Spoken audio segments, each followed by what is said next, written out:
తెలంగాణకు వచ్చే ఏ జలాలైనా నీటి చుక్కను కూడా వదిలేది లేదన్నారు డిప్యూటీ సీఎం భట్టి విక్రమార్క. రాష్ట్ర ప్రయోజనాలే తమకు ముఖ్యమన్నారు. తాగు సాగు జలాల విషయంలో కాంప్రమైజ్ అయ్యే ప్రసక్తే లేదన్నారు భట్టి. ఏఐసీసీ మీట్లో కులగణన, బీసీ రిజర్వేషన్స్ పై రాహుల్ గాంధీ ప్రస్తావించడం సంతోషించాల్సిన విషయమన్నారు. పార్టీ డీసీసీకి మోర్ పవర్స్ ఇవ్వడం పార్టీని బలోపేతం చేస్తుందంటున్న డిప్యూటీ సీఎం భట్టితో Madar face to face. CM Mallu Bhatti Vikramarka మనతో ఉన్నారు. ఏఐసీసీ సమావేశాలు ముగిశాయి. సార్, ఈ సమావేశాల్లో కీలకమైనటువంటి నిర్ణయాలు, డీసీసీలకు మోర్ పవర్స్ ఇస్తున్నారు, ఎట్లా చూస్తారు సార్?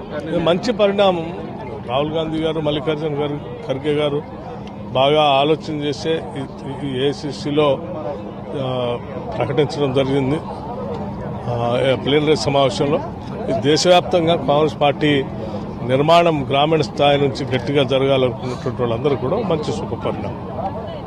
సార్, మరొకటి కీలకమైన తెలంగాణకు సంబంధించి రాహుల్ గాంధీ గారు పదే పదే ప్రస్తావించారు. బీసీ రిజర్వేషన్లకు సంబంధించి ఎట్లా చూస్తారు సార్? ఒక రోల్ మోడల్ లాగా చేశారనేటువంటి ప్రశంసలు దక్కాయి. మేము గతంలో కూడా చెప్పుకుంటూ వచ్చాం. రాహుల్ గాంధీ గారి ఆదేశాల మేరకే ఎన్నికల సందర్భంలో ఇచ్చినటువంటి వారి హామీ మేరకు తెలంగాణలో ఈ socio economic political caste survey జరిపించడం జరిగింది.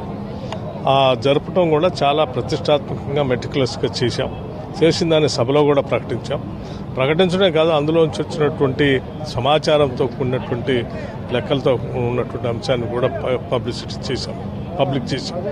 దాంతోపాటు 42% రిజర్వేషన్ సంబంధించిన బిల్లుని బీసీలకు సంబంధించి స్థానిక సంస్థల ఎన్నికల్లో ఉద్యోగ అవకాశాలు తీసుకొని రావాలని బిల్లు కూడా ప్రవేశపెట్టాం. ఈ జరిగినటువంటి ఈ చేసిన కాస్ట్ సెన్సస్ చాలా మెటిక్యులస్గా, చాలా ప్లాన్డ్గా, మొత్తం పూర్తి స్థాయి సమాచారంతో దాదాపు 57 క్వశ్చన్స్తో, అనుబంధ క్వశ్చన్లు కూడా తీసుకుంటే 75 క్వశ్చన్లతో మొత్తం 8.5 కోట్ల పేజీల సమాచారంతో ఈ కాస్ట్ సర్వే చేయడం జరిగింది. డెఫినెట్గా it will be a role model for the country. Tomorrow ఏ రాష్ట్రంలో, ఎక్కడ దేశంలో ఎక్కడ జరగాలన్నా కానీ దీన్ని స్టడీ చేసుకొని, దీన్ని బేస్ చేసుకొని చేయాల్సినంత పకడ్బందీగా చేశాం. సార్, పార్టీ బలోపేతానికి సంబంధించి ఈ డిసిషన్స్, ఎందుకంటే ఎవరైతే యాక్టివ్గా లేరో వాళ్ళు రాజకీయాల నుంచి తప్పుకోవాలనేటువంటి కామెంట్స్ కూడా చేశారు, ఎట్లా చూస్తారు సార్ వాటి? పార్టీ అనేది ఒక సీరియస్ పని. ఆ బాధ్యత అనేది చాలా సంపూర్ణంగా మనసు పెట్టి చేయాల్సిన పని. అది నాయకత్వం కోరుకునేటువంటి పని.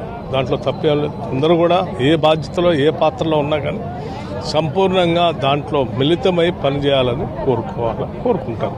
అదే చెప్పారు సార్. ఫైనల్గా ఒక చిన్న క్వశ్చన్ సార్, నాగార్జున సాగర్ విషయంలో ప్రస్తుతం రాష్ట్రంలో ఒక నడుస్తూ ఉంది రాజకీయం, దాన్ని ఎట్లా చూస్తారు?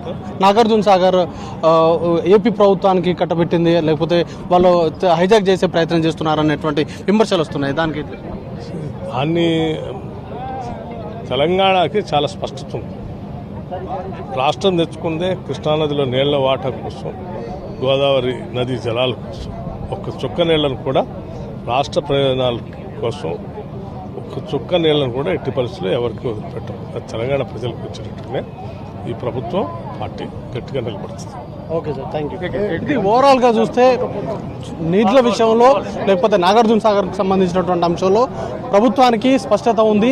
రాష్ట్ర ప్రయోజనాలను ఎట్టి పరిస్థితుల్లో వదులుకోబోమనేటువంటి అంశాన్ని స్పష్టం చేస్తూనే పార్టీ బలోపేతానికి సంబంధించి డీసీసీలకు మోర్ పవర్స్ ఇస్తూ తీసుకున్నటువంటి నిర్ణయం ఖచ్చితంగా కాంగ్రెస్ పార్టీ బలోపేతానికి ఉపయోగపడుతుందనేటువంటి అభిప్రాయాన్ని డిప్యూటీ సీఎం భట్టి విక్రమార్క ఆశాభావం వ్యక్తం చేస్తూ ఉన్నారు.